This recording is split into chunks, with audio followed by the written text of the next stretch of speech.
Greetings, everyone. This is Jordan LaFave, the author of the fantasy novel series, the Reflection series here. But today I'm not talking about the Reflection series. I'm going to talk about Poppy Playtime. For anyone who wants to know more about the Reflection series, there are videos about it on my YouTube channel, or you can get more information about it on my JTL Dimension website. There's a link to the JTL Dimension website in this video's description. Anyways, based on the first 3 chapters of Poppy Playtime, I've gotten a major theory about Poppy Playtime to share with all of you. It's pretty long, so I had to write it all out on my computer, which I'll read out loud to all of you. Here it is. I believe that the one main playable character in the Poppy Playtime series is none other than Stella Greyber, a character who has gotten at least one reference in each chapter of Poppy Playtime. Think about it, everyone. Stella was one of the head people of the Playtime Company. She had her own office, and she even had her own slide positioned beside Elliot Ludwig, the owner of the company, which explains why all the evil toys recognize her, hate her so much, and want her dead. And if she was a normal worker at the Playtime Company, like a worker that isn't one of the bad scientists, then most of the toys wouldn't recognize her in the first place, and a lot of guilt wouldn't be haunting her ceaselessly, as shown in the nightmare segments in Poppy Playtime Chapter 3. So, here's what I think happened to her based on the tapes she was referenced in. She started off as a normal woman with a happy, humble, playful, sweet personality who just wanted to help make toys, love children, make children happy, and give lots of toys to many children to make their childhoods as wonderful as her past childhood.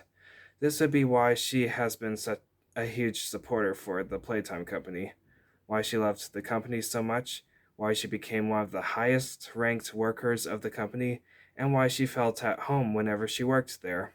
She definitely looked up to Elliot Ludwig and his toy company very much in the past, but then in the video where she was interviewing Mr. and Mrs. Hartman about them wanting to adopt Jeremy, she realized in Jeremy's form that he was no longer available because he's being used for testing. And she even points out to the couple that she doesn't know what he's being tested for.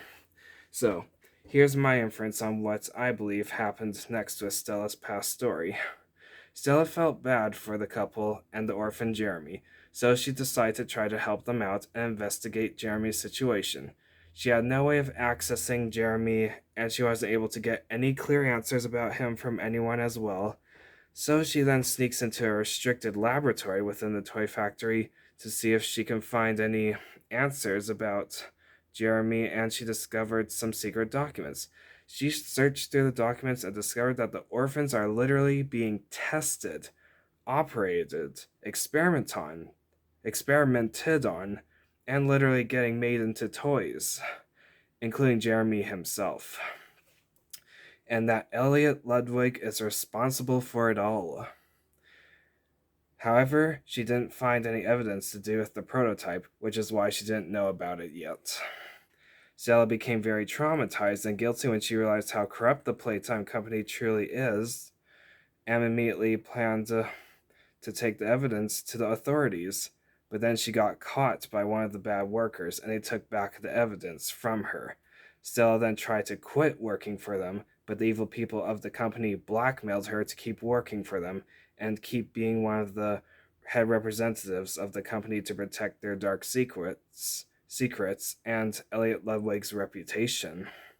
So the bad people tortured her by continuously using her and forcing her to work for the evil Playtime Company to keep the overall establishment alive, since she had always been such a huge help for the corporation, and she's continuously haunted by endless guilt because she was forced to keep on immensely supporting the company, which helped fund the bad workers enough to proceed with their evil experiments on the orphans, and there's nothing she could do to stop any of it.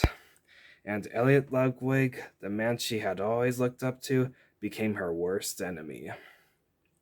As for why Stella didn't get killed during the Hour of Joy, well, I can easily inference that Stella became too sick to go to work at the Playtime Company on the same day that the Hour of Joy took place on, And she was even too sick for her to call the company to let them know why she couldn't make it to work. That sure was lucky on her behalf. Yeah. I can also infer that the giant bad toys never knew that Stella was blackmailed into continuing to work for the Playtime Company right after she learned some of the corporation's dark secrets, which is why they were so resentful and merciless towards her.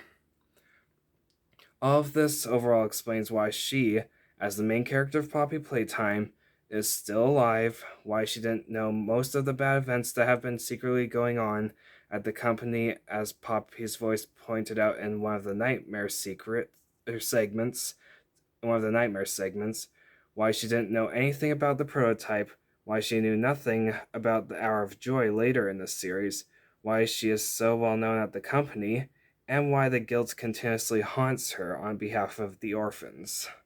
Then later in the future, at the beginning of the game, Stella receives the mysterious VHS tape and letter that says there are co-workers that are still alive at the Playtime Company factory, and she has to find the poppy flower. She figured that whoever sent the letter must trust her and consider her to be the best option for giving them the help they need, because all of the innocent workers from the Playtime Company all knew her good nature and looked up to her. And after Stella received the letter, I inferenced that she did try to ask the police for help, but they didn't believe the letter to be true, and they assumed that the letter is just a prank that someone is pulling on her.